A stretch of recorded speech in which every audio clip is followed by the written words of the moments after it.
talagang tunay na pinababayaan lamang. Kaya nabulok ng nabulok ng nabulok. At ngayon ay laso na po ang tubig dyan.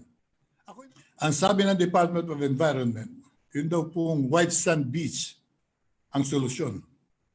So today I stand up here to be corrected by no less than the President if I am wrong in my assumption that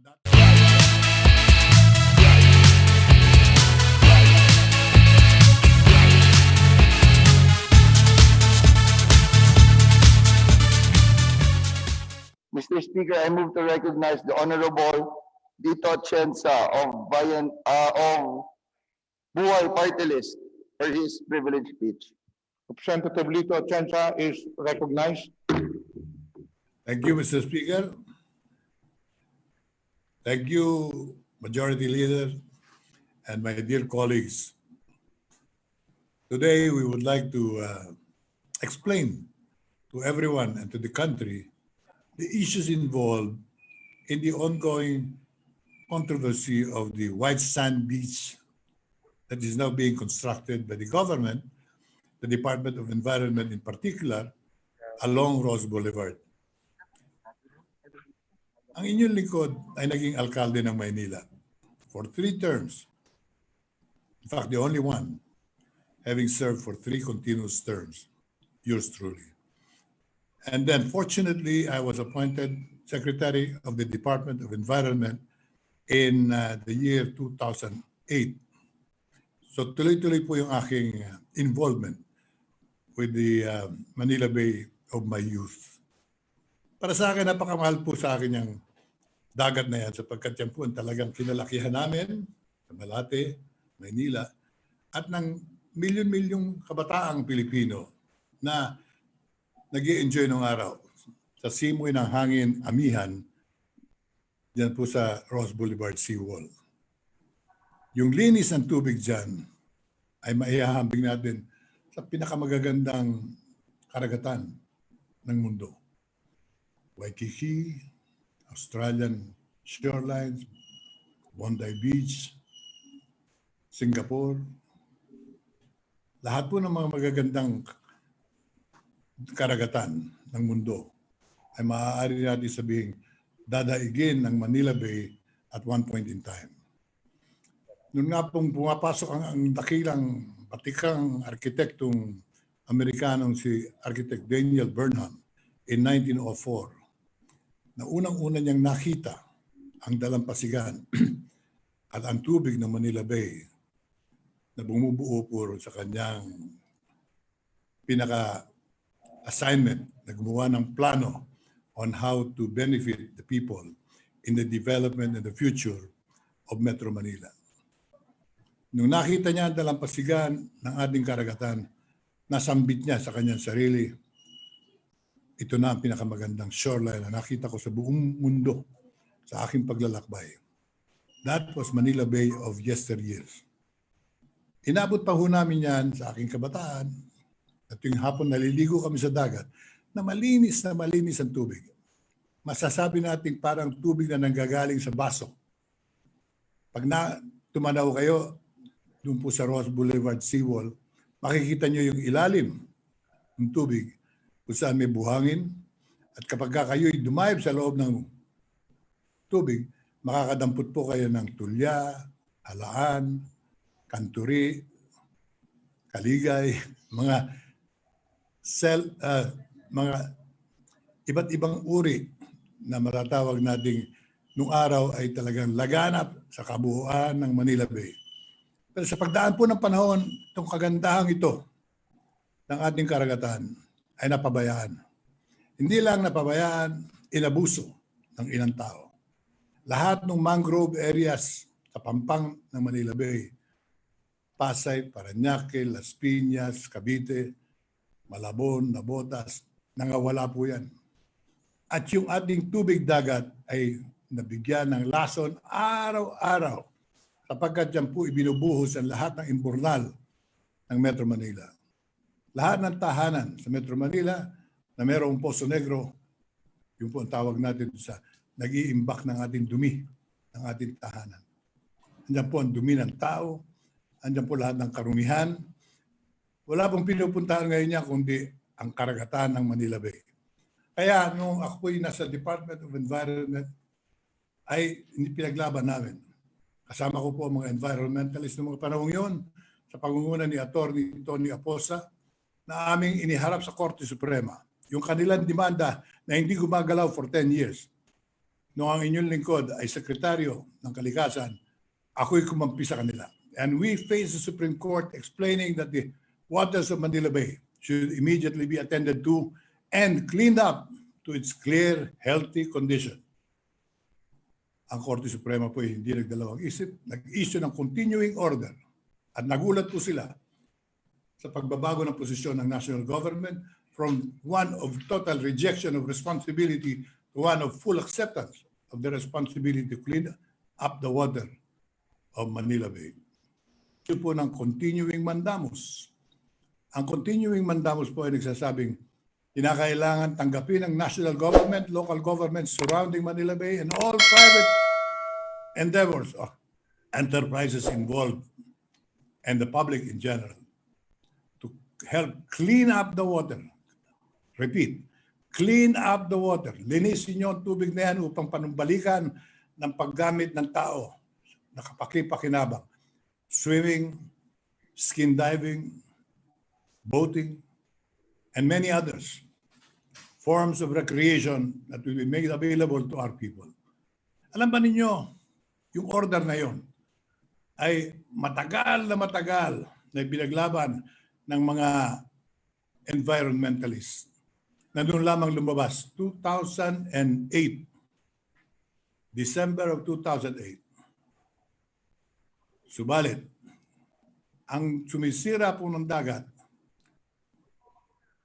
ay hindi po pangkaraniwang tao lang.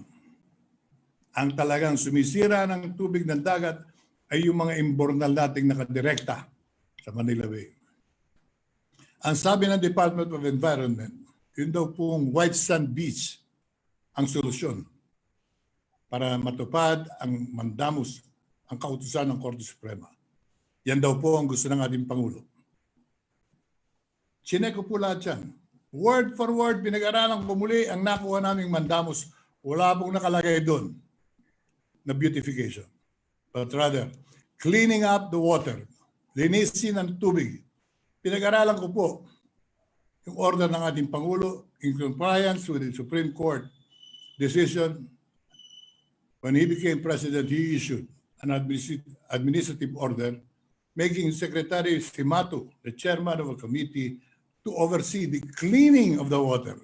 Because wala po sa order ng Korte Suprema ng beautification. Clean the water, that's all. Isang malinis na Manila Bay ay tiyak dudumugin ng lahat ng Pilipino. Mga kababayan natin galing sa probinsya, diyan po mag-enjoy. Mga tiga Metro Manila, diyan po lahat magtutumpok. Ang Manila Bay magiging pinakamakina ng development planning ng buong bansa. Kapag mapalad po tayo, meron tayong Manila Bay na alam na natin kapaki-pakinabang, subalit talagang tunay na pinababayaan lamang. Kaya nabulok. At ngayon ay laso na po ang tubig dyan. Ako'y nalulungkot sapagkat sa halip na gawin natin at pagtulong-tulungan natin ang trabaho, ay nagpipilit po ang ahensyang inaasahan natin at inatasan ng batas at inaasahan ng Pangulong Duterte, ang Department of Environment and Natural Resources, siya pa ang naglilihis ng katotohanan na ang solusyon at ang mandato raw at kautusan ng Korte Suprema pagandahin. Kaya yung White Sand Beach ay pagpapaganda. Inaamin naman nila. Pero walang kinalaman sa hamon sa atin lahat.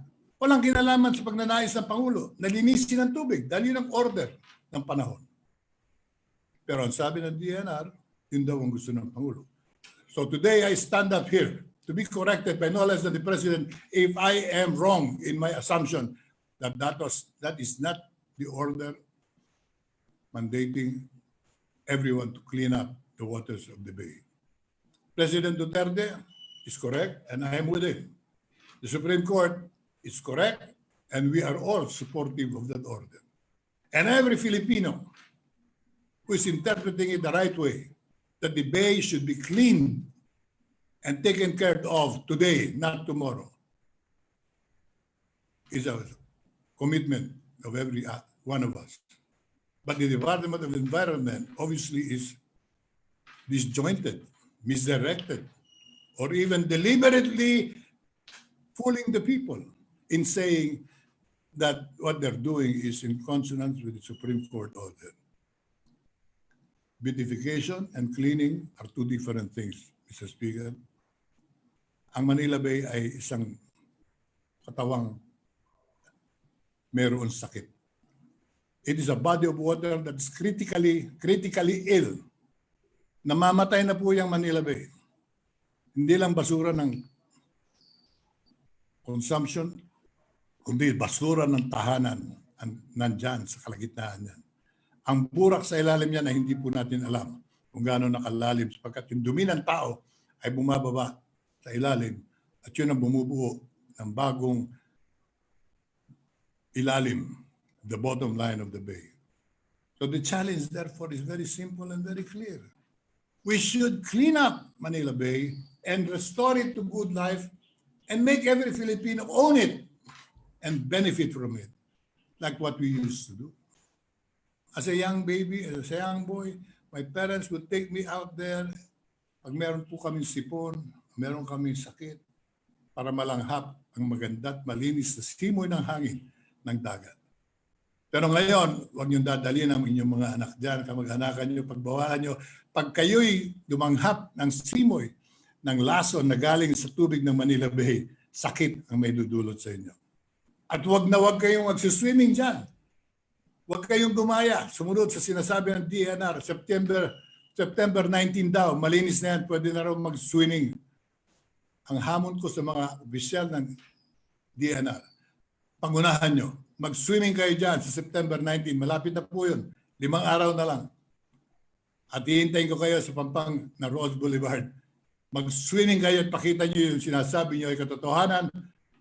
Dumayab kayo sa loob ng Manila Bay ngayon sa kasalukuyang kalagayan na sinasabi nyong malinis na samantalang hindi ninyo inuutusan yung dalawang kumpanya na dapat naglinis nung paman. 23 years ago, Manila Water and Maynilad Water should have started cleaning up the waters of Manila Bay because they have been charging the Filipinos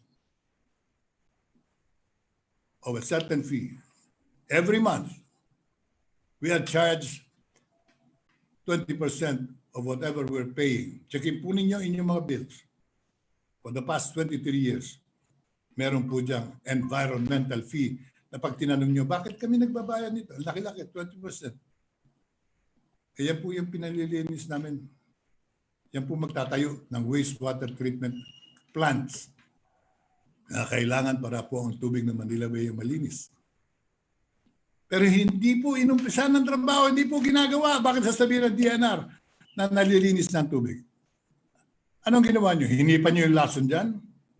Can you prove what you're saying, Secretary Simato, that your staff is already claiming that the waters of the bay is already clean simply because you remove the garbage floating on the surface? That is one aspect of the job. But it is not cleaning up the waters because the water remains to be heavily polluted by the sewage of Metro Manila, which the two water concessionaires committed to put an end and solve the problem. And they were allowed to charge the consumers of water for this particular service.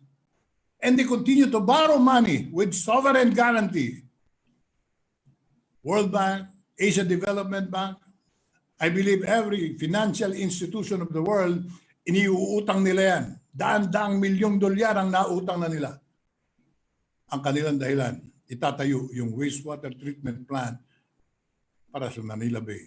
Ang Manila Bay po ay kilala sa buong mundo because the best sunset view is seen sa Manila Bay. I remember the dying days of our good Vice President Salvador Laurel. When he was dying, he was telling his daughter that he still dreams that one day he can come home to Manila to view and watch the sunset, which he loved very dearly. Ganun po ang halaga ng Manila bay para sa bawat Pilipino. Ito po hindi lamang protected area, hindi lamang po protected landscape, hindi lamang po historical, but part and parcel of the character of our island. Manila Bay is the Philippines, and we should save it. And the courts have already acted on it. But the problem is the implementation is very different from the intention of the order of the courts. Iba po yung beautification.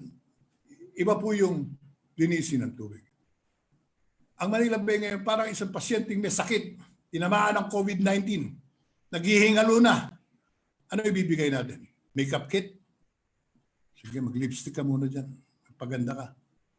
At mawawala yung sakit mo. Niloloko nyo ang tao. Yan ang aking sigaw at yan po nakakagalit. Alam ko naman, binibueltaan ako ng libu-libong trolls dito mga ito. Minumura ako sa internet. I don't care.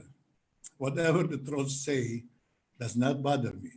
But I am accusing the two water companies, Manila Water, Maynilad Water, you have not delivered your commitment that gives you the right to handle the exclusive distribution of water to the whole of Metro Manila and southern areas.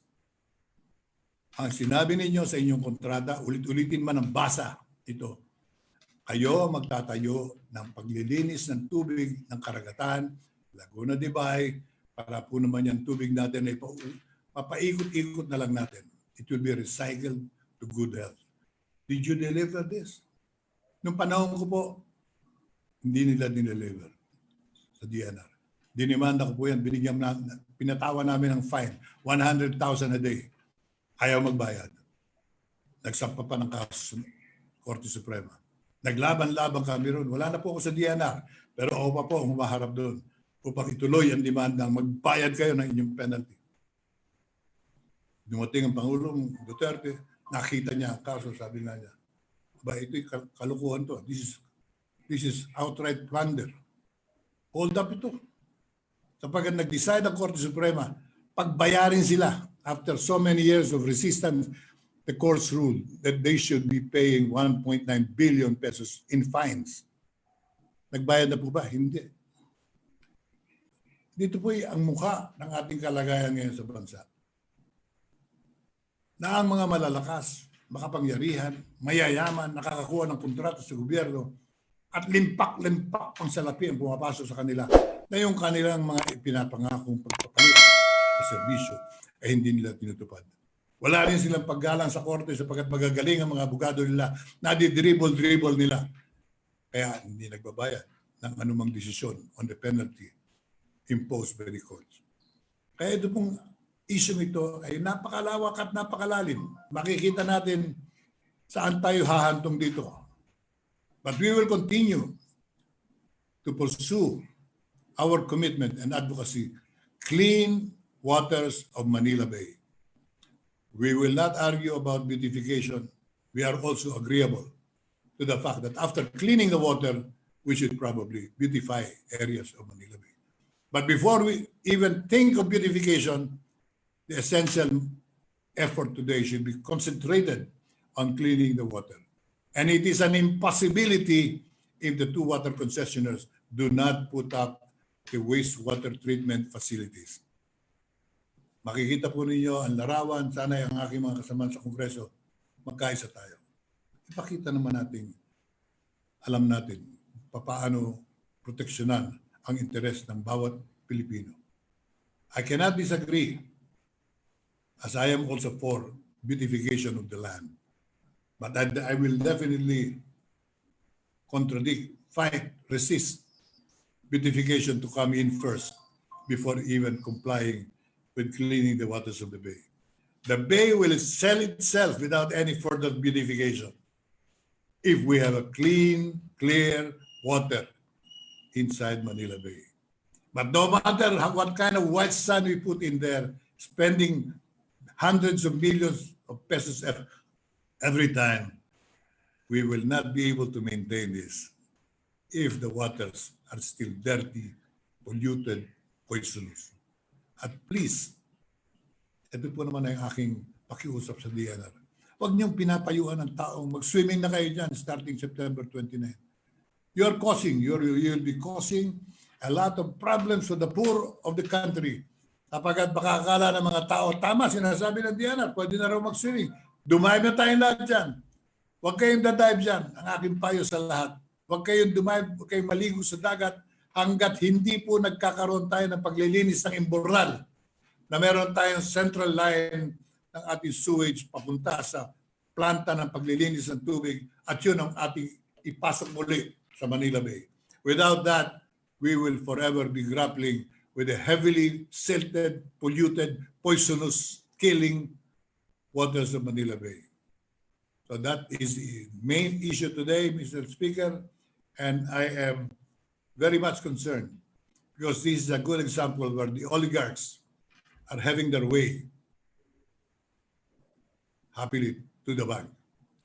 They sign a contract with the government, they commit to a basic, important, critical service, they get the contract in their favor, they start collecting from the people, and nothing is done. I am now demanding that we should look into this, as I will join any effort to bring out the truth. Yan po bang Manila Bay ay malilinis ng White Sand Beach o hindi? Yan po bang Manila Bay ay malilinis kung meron tayong wastewater treating facilities and plants? Yan po bang Manila Bay ay nasa kamay na ng taong bayan at ng local governments o wala pa?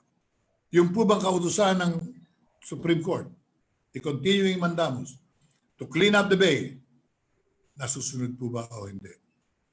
Sapagkat kami po ipupunta muli sa Korte Suprema at ipapaalala namin sa kanila, hindi sinusunod ang inyong kautusan kung saan-saan po napupunta ang pera ng bayan.